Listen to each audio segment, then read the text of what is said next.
Hello and welcome to today's episode. I am thrilled to introduce my guest, Grace Vela, an inspiring entrepreneur and former financial advisor with Canadian banks. Grace brings in a wealth of investing and knowledge about how the markets works. And in this conversation, we talk about some business opportunities in Canada, including the real estate and the stock markets in the US and Canada. But more importantly and interestingly, some business opportunities in Zimbabwe. Grace has been shuttling between Canada and primarily Zimbabwe and traveling across the African continent. And throughout these experiences, we touch on various issues that I think might be exciting to some of you, whether you're in the diaspora or you are probably thinking of investing in the US, in Canada, internationally, or primarily in Zimbabwe and Africa. This conversation is for you.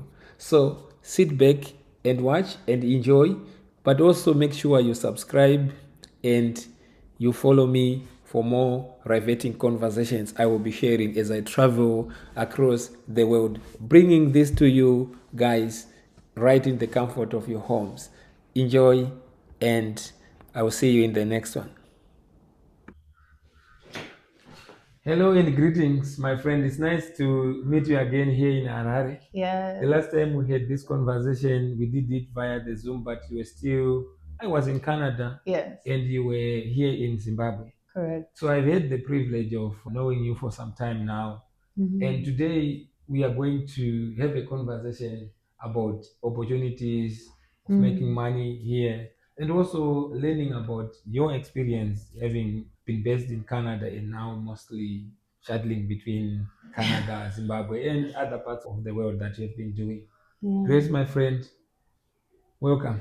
Thank you. Thank Thank you, you. Isaac. I was saying it's our 1 year anniversary Yes, conversation, which is nice. Which is yes, nice. Because I remember when I was looking at moving, yes, you go on YouTube and yes, you're looking and people are talking about I'm moving to Zimbabwe. I've been in Zimbabwe for 3 weeks now, yes, 3 months, yes. and then boom, they're gone.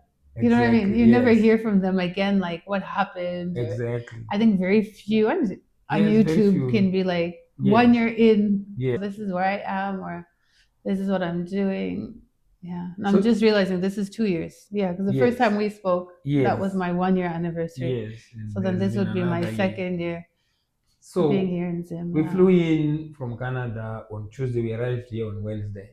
And when I arrived at the airport, I saw some developments on the airport, which was kind of nice. And then as soon as I started driving around Harare, I've been seeing very nice cars. What has also been shocking me is like the level of congestion. How are you navigating? Yeah. Yeah. Well, you know what? In Canada, I use the bus. Yes. Anywhere I go in the world, I use the bus. Yes. I was just in Zanzibar. I Yes. use the bus. Yes. So here we still are having problems with our public transportation system. Yes. It's just not as efficient as it needs to be. Yes. And when I say efficient, I mean there's a lot of new developments. Yes. And so we're just not getting to them. Where Yes. we now have, what do you call it, like your Uber type system, like InDrive, which is always a nice Yes. stopgap, but we still don't have enough to keep cars off the road or to reduce. I think that's a challenge in every metropolitan area, is how do I create services and possibilities in smaller communities so that people aren't all going to Harare. Yes. And I think the airport, you saw a lot of improvements because we were the SADC secretariat in Trabablas as well. in the last year. And so so there's a lot of movement in terms of infrastructure development within the city, which was nice to see. We hope the momentum continues. That we generated from that. There's also been a lot of stability created by the number of years of dollarization. So I think the longer we stay like this, the more comfortable people are investing, but it also makes investing expensive when you're dealing with a foreign currency. And we'll talk more about that. So now, the reason why I do these conversations is like I love traveling. I was in Switzerland in May. We were in San Francisco touring the Bay Area just around, I think, 3 weeks ago. And I love to learn when I go to the cities because I love trading stocks, investing. But one of the approach that I use is before I invest my money, I wanna take time to be on the ground, and of course, then go online, do other research, and then tally the two, because that's what hedge funds who invest millions and if not billions. They have people who go there, the resources, of course. I am a Zimbabwean born Canadian. Zimbabwe is always home. But when it comes to investing my money, me being away in Canada, I find it very terrifying. So it should be. Yes. So I wanted to learn how has been your experience, like navigating the transport system, navigating business opportunities. And I know you are running some several businesses. You can tell us a little bit more about the lodge and all this. I think when it comes to investing, Yes. if you're not dealing with grade A investments, right, you have to take it like you're starting a small business. Can you elaborate grade A for our audience? Like your stronger quality stocks that have been around forever, that pay dividends. Like even Facebook is not a grade A stock because it still doesn't pay dividends. A lot of people, it's got a lot of volatility. So something that's like an organic part of infrastructure, I think is the better way to put it, like a grade A. I just wanted to add that this conversation, it's not like investment advice. Just make sure you always do your due diligence. But we are talking about our experiences. Please go ahead. No, good call. Yes, that's okay. Because I might have thrown out some names that were like, okay. Grade A. As long but as like in Canada, know. your bank stocks, right? Your prime bank stocks, not necessarily your credit unions. But your prime bank stocks that form the big infrastructure of your national banking system. Those are your grade A's. So if you're not investing in those, I always think of it like, you have to think of it like starting a small business where you need at least 6 months income. And so you have to know that whatever it is that you do, it's not going to give you income for the first 6 months. You got to have that patience in whatever you do. I think my approach in coming was just to take it easy, right? At the beginning, really grasp the feeling on the ground, because every country has its own culture. And culture is what drives investments to succeed or not to succeed. And here in Zim, because of the amount of upheaval and volatility we've gone through, people prefer to invest with people they know. Your reputation speaks for itself based on the work you've established. So even if you're doing like 6 or 7 side hustles, you always need to have a main flagship one, the one that says, this is who I am. So if you're investing in business here, you have to think about that. Like, what do I want my flagship to be? And for me, it was always tourism, right? I love traveling. I do love traveling too. But I think tourism in Africa is the most underrated market. But it's the fastest growing market because of our diaspora. Just started in the 70s, and not even the 70s, more so the 90s, 2000s. So our diaspora is young. So when these guys are starting to retire abroad, they're the ones who are going to want to now come and do that safari in Kenya, that they saw Prince Harry doing, that they never did. They're the ones who want to visit Big Falls or go to Nyanga. And so that market in tourism is really still not yet playing to the African. It's still playing to the European consumer or the Western consumer. But we're not playing to our people yet. And that's a huge market. That's a really huge market. You were talking about the trucks. So there's a really big consumer mentality. And a lot of that comes from losing things. You invest for a long time in insurance or in savings, currency changes, you lose your stuff. You invest in a stand, you find out it was a bad deal. It's a scam. So you're more comfortable renting. You're more comfortable buying cars because it's tangible, it's something you can see. Do you see what I mean? So all that upheaval has really impacted our investing mentality and our investment culture, which comes back to, you only do business with people, because these fly-by-night people have come in and out and swindled us. Even now, we have an issue with foreign investors just coming and damaging the environment and this and that. So there's a lot of... You're talking about mining? Not necessarily mining, but just how some people choose to do it. So things like that. But I think for me, when I came in, first thing I saw were my kids were going to school, it's a mission school. And parents really still want quality education for their kids. And so within the mission school system, some of them are going private because of the limitations on how far they can raise fees. But because their fees are still affordable, there's a lack of infrastructure to support the schools. So even building like in the rural area close enough to like a mission school, you can easily find borders.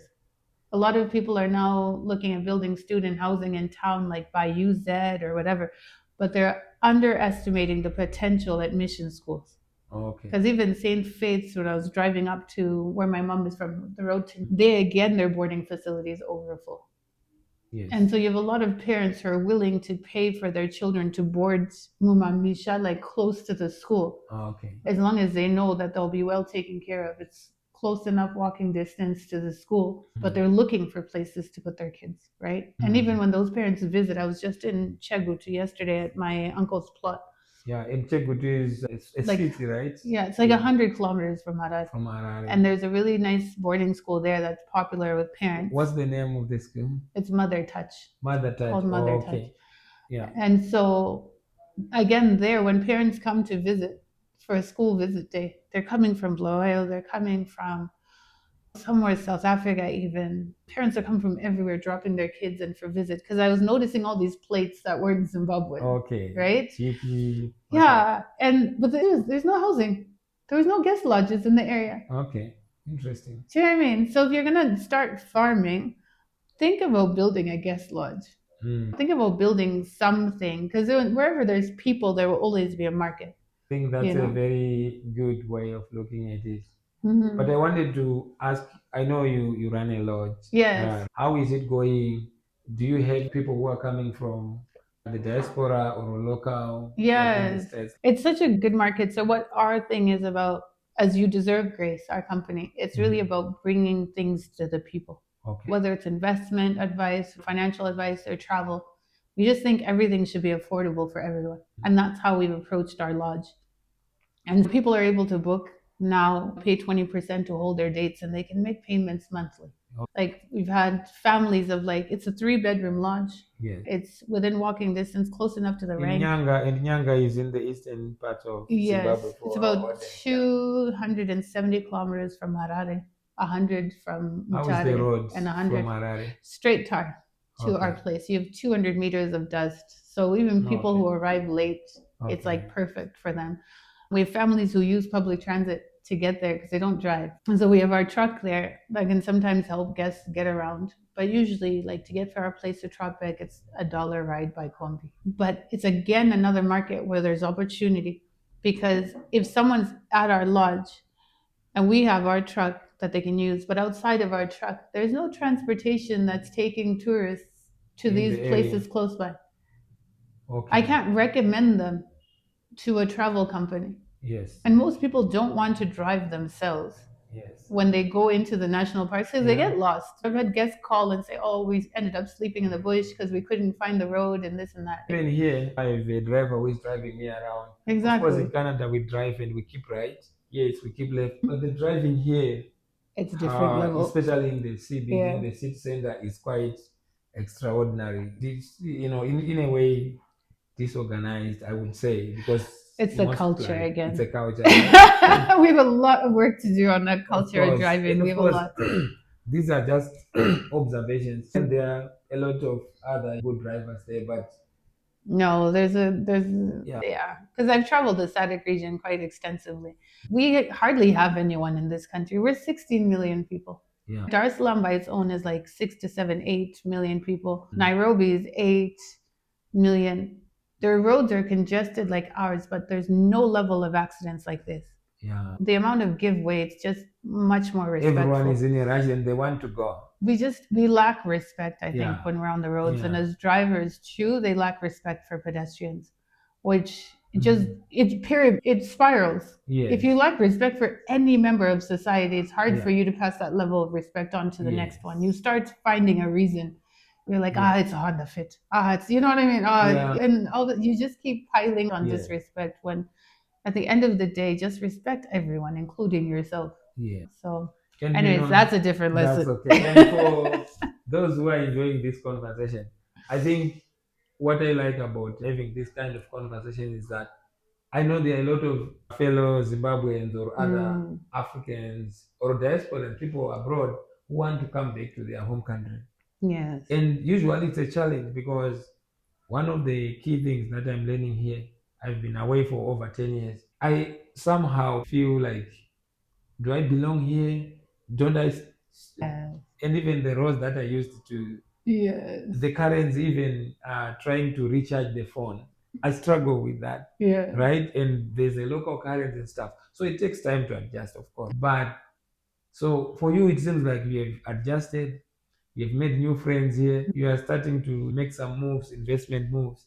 So what can you say to other people who would want to come here? Like, what are the key things that they should avoid, do, and or not do, so that they don't lose their mind? For sure. I think the biggest one is humble yourself.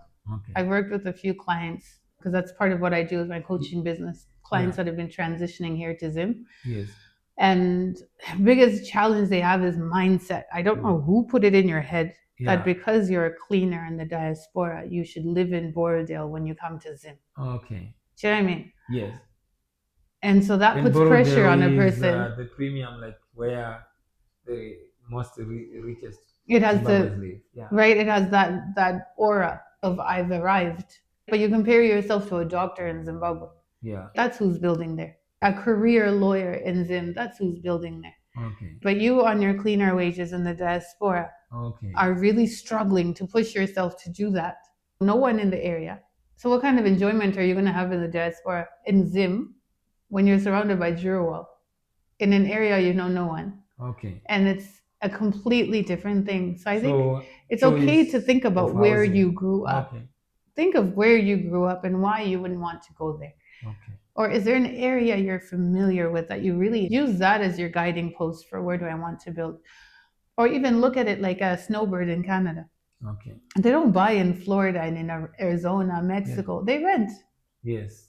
They have no problem renting for 6 months when they go and then spend the other 6 months in Canada. But this idea of I'm coming from the diaspora, I can't rent. Yeah. But you tell me what's the better use of your money. Yeah. If you're coming here for 6 months because you want to maximize your pension overseas. Yeah. Yeah. When you come rent, you have the flexibility to move. So if you're on pension, Canadian pension, that means you should be resident in Canada for at least 6 months. 182 days is the current policy. Days. Okay. And the biggest challenge is healthcare. Yeah, so if because you don't want to fall out of healthcare. Okay. That's for me. That's the biggest challenge. You don't want to fall out of the healthcare system. Yeah. You don't want to fall out of the driver's licensing system. You probably need it. And that's not to say our healthcare here isn't very good. They've just recently changed the guidelines here in Zim for the medical and dental associations. They can now advertise.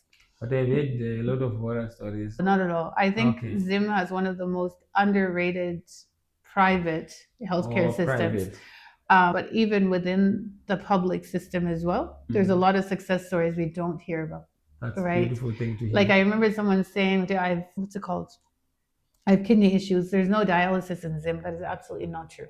Okay. Right? There is dialysis in Zim. Okay. And not even just in Harare and Bloa. It's there in a lot of the bigger cities around the country. So a lot of it, because they haven't been able to advertise over the years, people always say, oh, let me go to India, let me go to Turkey. And I'll hear and I'll be like, this is here.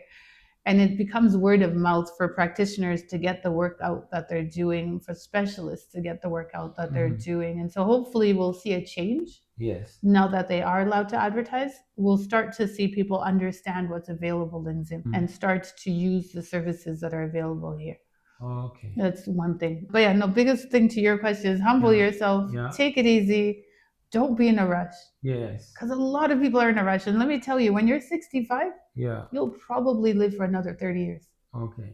I'm sorry to be the bearer of bad news, but you've probably got another 30 years to go at the age of 65. So what's your rush? Though is like most of the time, a lot of people will push the most exciting things that they want to do. I'm going to do this after I retire. And then by the time you retire, you are 65 years. You can't do much like physically, right? So I'm an advocate of saying, look, I want to live to balance the future and the present, to enjoy the present, right? To balance, I want to invest for the future, but I also want to have a good quality of life. Yeah. If I love to travel, I have to find ways to fund that so that I can do that. That's a really good point too. And especially those who are like, when I retire, I want to farm I think that's always my biggest challenge of like people who grew up going to boarding school, living in town. Now that they're in the diaspora, they want to come back and farm in Zim, but they've never lived on a farm. Okay. Right? Okay. So really think about yourself and who you are. And what is it that you enjoy in life? And your expertise too. And what is it you enjoy about farm? Exactly, expertise. Yeah. So many people are doing amazing things in the diaspora, like mechanics, carpenters, this and that. Why don't you come and do that here? Yeah. Is it because you're in the diaspora, you feel awkward coming back and opening up a little mechanic shop in Glenora at the shops? Yeah. Why? Because if you come and do that, you can actually probably bring specialized equipment that's a little bit more advanced than what we're doing here. And the experience. Right? That is different from here. Yeah. Bring your approach. Yes. Bring what you've learned. We need that. We don't need everyone to farm. And even when it comes to farming, one of the best things that I saw in the last year was someone who's actually now doing canning of tomatoes. So initially they wanted to farm, and so instead on their piece of land, they've invested in a self-sustaining factory is what they ended up building. And so it's got its own, they use their borehole for that, they use the solar for that, and they're now canning there. And so instead of actually farming the tomatoes, they're buying tomatoes from farmers nearby, which goes a long way because we need to decentralize some of the places where customers can sell, right? Because right now the biggest markets is Harare, or Blaue. So people are bringing goods from far, right? Seems or like selling at lower prices. Something. I see there's a lot of that. Commodity traders. Because there's a lot of money. Yeah. Because people aren't investing. So it's being used on a regular basis. Buying real estate. I've seen a lot of real estate development around. I've interviewed someone who's in the real estate sector. So I'm gonna upload it, and hopefully you will learn something, especially if you want to invest in the real estate. Were they talking about buying on terms and people paying over time? Things like that, the buy side, sell side. But as someone who is a practitioner, what are the challenges people are facing and opportunities as well? So now, there are a lot of opportunities are here. Yeah. But are there some challenges that you are facing as an entrepreneur here in Zimbabwe? Yeah. Who I think for a big part of your professional career, you were a banker, you rose through the ranks, you're investing rich people's money. And now you're on this journey where you're in Zimbabwe, you're running some businesses. Can you tell us a little bit more about the businesses that you and what you've learned from that as well? I think I mentioned last year my son had started pigs, right? And the pig took forever to get pregnant, right? Yes. So it finally got pregnant. Okay. And it gave birth to five babies. Yeah. So this is a large white. So they're supposed to give birth to like 18 or 19. Okay. But we just thank God it gave birth. Okay. Because it was taking forever. So you're starting to think maybe we got a baby that wasn't. So you're not losing money though, because I understand they need feed. No, it wasn't too. Yeah, the first year was terrible because we were just feeding. Right, with no return. Yes. So once she got pregnant, we actually killed the dad. Okay. And then sold him off. Okay. And then that's the money that we then turned around and used to feed the babies. Okay. So the babies are now ready to sell. Okay. So there's four of them now that we're getting ready to sell, and we needed to get her pregnant. So hopefully she gets pregnant. Again, as these guys are being sold and we repeat the cycle. If she takes another year to get pregnant, we're going to have to sell her. I see. Hopefully, but that's been good. At least there was progress. At least there was new kids and we were able to do that. So that's one. Thank you. Yeah. Biggest thing on that one was market, because we had to make a decision about, do we sell locally in St. Albert's or do we at $3.50 a kg, or do we bring them to Harare and sell at $4, and Harare is our capital city for those who may not know. Right? And bring them at $4.50 a kg. Yes. So do you go for that one, and that's 200 kgs altogether between the 4 babies here. Okay. So for that extra $200, do we go through all the hassle? I have a truck. So do we go through the hassle of the police and stuff like that to bring them? Because you get the vet clearance and this, and that's like $10. You have your papers, but then there's still, fuel is like $60 to bring them here. So that would be what, 70 hard dollars, not accounting for any problems. So then it becomes 130, potentially more, that we can make So do we go through all that, or do we just sell them locally Yeah. for 130 less? So that was a decision to be made. So we just agreed on selling them locally. Okay. And it's just, we're selling directly to the bars. Yes. Instead of to a wholesaler in town. Interesting. And I know you also, in terms of investing in stocks, you still have a portfolio of investment in Canadian and US stocks. So what have you learned? Because some folks in the diaspora, like, they have access to, even people from here, access to more advanced stock markets like United States, more diverse, Canada. yeah.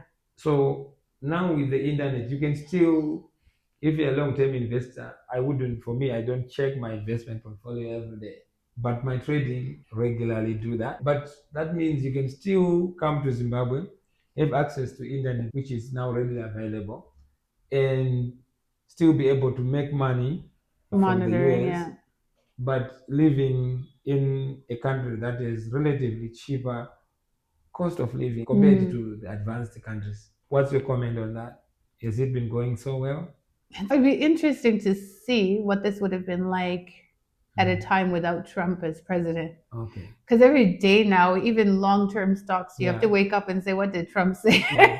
They call it taco trade. He calls a lot of... Trump always chickens out. And Trump always chickens out. Taco trade. Taco trade. Yeah, like he almost does the opposite of what he says. Yeah. So they say. I think it was a Wall Street or some famous who coined that term. But yeah, so it challenges the market for sure. Yeah, there's been a lot of volatility even in good quality stocks. And so for myself, because we're not an active day-to-day trader, I've always used limits, but not to sell, but more so as an alert. Yeah. So I'll get the little pings on my email, so then it gives me the chance to review and say, okay, what's going on? Is this legit? Is this long-term? Right? And then make decisions about putting cash in. But it's always nice, I think, being on the global market and traveling around the world, because then you can see the dynamics of the world. Like last week, I was in Zanzibar, I mentioned, and there's a lot of nomads, digital nomads that work there, because depending on where you go in Zanzibar. And nomads are these people from other countries, maybe usually high-tech countries with high taxes, so they want to live cheaply. Let's say America, then you go and live in, let's say, Tanzania, or maybe mostly Indonesia as an example, where it's cheaper there, but the quality of life there with the money that you are making from, or you make in the US, is much better. Yes. And so there's quite a few, because usually if I'm traveling on my own, I'll stay at a backpackers. And so backpackers are more like community living spaces when you travel, so they're cheaper, $10 a night kind of thing per person, and they always have breakfast, and you get together as a community and you have a chance to talk.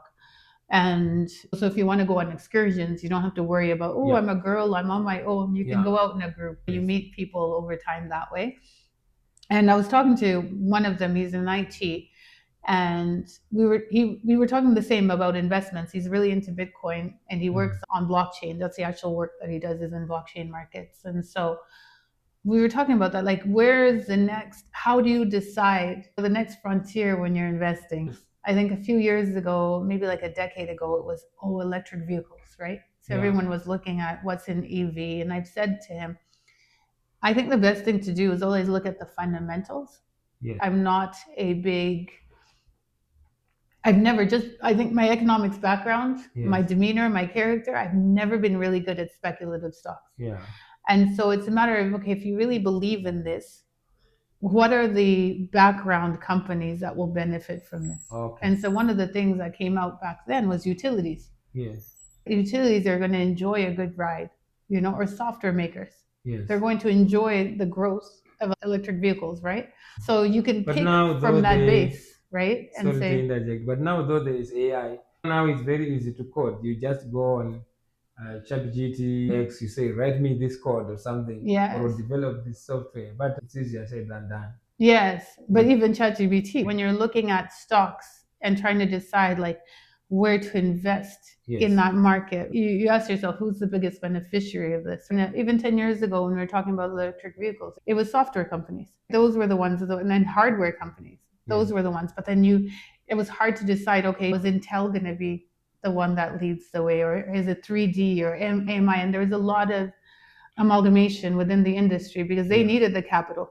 They had to come together in order to make things work. Nobody would have seen that IBM would be at the bottom of the barrel because of their big infrastructure and their diversity across different markets, and that GE would do well, right? You wouldn't have made that pick. I know you love GE, the stock. But you wouldn't have made that pick. But it's so important when you travel, right, to look at the world and say, okay, where's it going? For me in Canada, it's payments. We're so behind on payments. Okay, so you can look at other payments. What's coming in payments? What's doing it around the world, right? Because if one gets in with Interact, for example, which is our big maker and mover of electronic financial systems across financial institutions in Canada, right? They're the decision maker, really, if we want to think about it like that. Who's the best partner for Interact, right? Who's the best competitor to Interact? Okay. Because we're waiting for payment system disruption. For a company with our volume in Canada, what is it, 38 million? Double the population of Zimbabwe, like we have no one there, right? You're not going to go for a homegrown company to do that. There isn't enough capital investment. So there's an international company that's going to come and smooth the ease of payments in Canada, right? But who is it? And so as an investment advisor or as an investor, that's your homework, right? To say this is the frustration in the world, right? This is happening. So when you travel, you should be, when you see M-Pesa or Econet, find out who's in the background, right? What are the technologies that are supporting this? Are they global? Are they more than one country, right? Like we know Strive left Econet here in Zimbabwe. Masiyiwa is one of the it's okay. One of the few billionaires who have made money in the world, like in Zimbabwe and even in the UK or around the world. Investing in technology. Right? He was always like a step ahead, or invested in companies with good technologies that were always a step ahead of where the market was going. So now he's partnered up with Nvidia in South Africa, right? To develop. Nvidia is they develop chips, and that's the core of artificial intelligence, right? AI. So I think they have about 80% of the market share of the hardware, but there are also other companies. This is not investment advice. Oh yeah, no, there's lots. There's lots. But they've used their money to say, okay, let's see what we can do in Africa. Because right now with geopolitics, there's a lot of geo-blocking. I don't know if you've seen with any of your apps, all of a sudden they're like, oh, you're in a restricted country. They don't work here. I can't even pay my utility bill in Canada here without using a VPN because it's not recognized country that I can log in from. It's stupid. But they're realizing that, there's a lot of geopolitics that are stopping the growth of technology and education within Africa. And that's a big reason why they've chosen to set it up there in South Africa, right? To open it up to the rest of Africa. And so those are some of the things to be thinking about. What are these smaller companies that are within Africa that can benefit from this? Because it's going to be a hub, right? It really is going to be a big tech hub. They're trying to create the Silicon Valley in a sense. And I'd love to visit once they get going, because Strive has really put in a lot of money there. So you hope if it's not from there directly, it should be an offshoot, whatever the next big thing is that's coming. Very interesting. I know as we are about to wrap up, is there anything else that you'd like to share of your experiences being, not coming back, but shuttling between Zimbabwe and Canada? Yeah, and then the kids are a big part of the shuttling back, right? I'm a big believer, and if you've got dual citizen, it's only paper if you don't understand the culture in both places. And so I want my children to understand the culture and to fit in both places. Yes. And so we had to make sure we balance that out for them. But yeah, back to like investment opportunities, the challenges in culture. One of the things that drove me to start the Lion Hearts of Africa Men's Health Conference was some of the trips that I went on around the SADC region. I realized that a lot of times we're sending email inquiries to the same companies in India, in China, from different countries here in the SADC region. The visions are so alike in the different countries, and we are really starting as a people to take hold of our own economic future. But we don't have that background in terms of people to call for support. And a lot of times in business, you don't know who to call because they might be a competitor. Yes. They might take your idea and go with it. And run with it. And so we want to build that community within the SADC region, because you're not going to pick up the phone and invest with someone in Namibia that you've never met before. Okay. But they're in Walvis Bay, right at the port, right? And you need a contact there. Yes. Right? So by bringing men, and specifically men, together, the idea is to not only just enrich their lives, having some of these conversations around wealth, but also health. But while we're having those conversations, we want to start creating relationships across the region. That's the big part, because like I said before, no one's going to invest with you when they don't know you in this region. It's a very fragile region because of what we've been through. But if we can create those networks, like Jibram Osman, one of our speakers from Malawi, he said the best line I love, that we're not landlocked, we're land connected. Yes. And it's about changing that mindset about where we are and who we are, and using that to our advantage, right? And so connecting these borders and creating like a proper SADC market. Yes. That's where we're going to get volume. Southern African Development Communities. It's a block of countries here in Southern, I think even Central, in Africa, right? That have socio-economic goals that they want to achieve. And Zimbabwe is part of those. And by actually bringing the entrepreneurs, the street people, the professors, the professionals, by bringing those together at the same page and helping them to get to know each other, we're hoping to create a market, like a proper functioning market where people can support each other. And we just want to grow. So this year, the first year, it's in Chobe National Park. We're actually, in your description, I'll drop the link for the conference, because it's also going to go hybrid. Yes. Because what we also want to help people in the diaspora. Where is it going to be? In Chobe National Park, just outside Botswana. The dates? September 30 to October 2. Okay. So it's a Tuesday to Thursday. And then we're going to go virtual. So we'll post the links for the different sessions that will happen, so people from around the world can log in as well. And then next 2026 is in Namibia. Oh, so you want to rotate? We'll move across the region, because the only way to do business across the region is when you know it. Yes. And I'm in tourism, so it doesn't make sense not to incorporate tourism. You verify trust, and because you're dealing with your money. Exactly. So you really need to have at least some modicum of confidence. Okay. And that's what we want, especially when they get to meet each other and you get to see, because I was saying, when people are starting businesses in the diaspora using that technical experience they've gained over there, they're leaving that growth of the business and the establishment to relatives here that don't have expertise in that area. And a lot of times it's because they don't know anyone in that field. Okay. And so we're hoping to bridge that gap as well, as people get to know each other. Right, both in the diaspora through the virtuals and in person, that you can kind of start to understand that, Ningi also has my vision. So-and-so already wants to do that. Let's connect further and learn more about each other and what we both want to do. Okay, that's interesting. Now, before we wrap up, my friend, I want to give you an opportunity to say whatever you feel like from this conversation you may have left out. Do I have anything? You're always so thorough. You're good at this. Oh, okay. Can I say hi to my kids? They just started school. This business. In Alberta or in Vancouver? We were in Alberta for the summer. Yes. We were together there. My parents live there, and then now they're back to school in Vancouver. Oh, okay. I think I will say to the audience there, thank you so much for being part of this journey. Grace has a YouTube channel.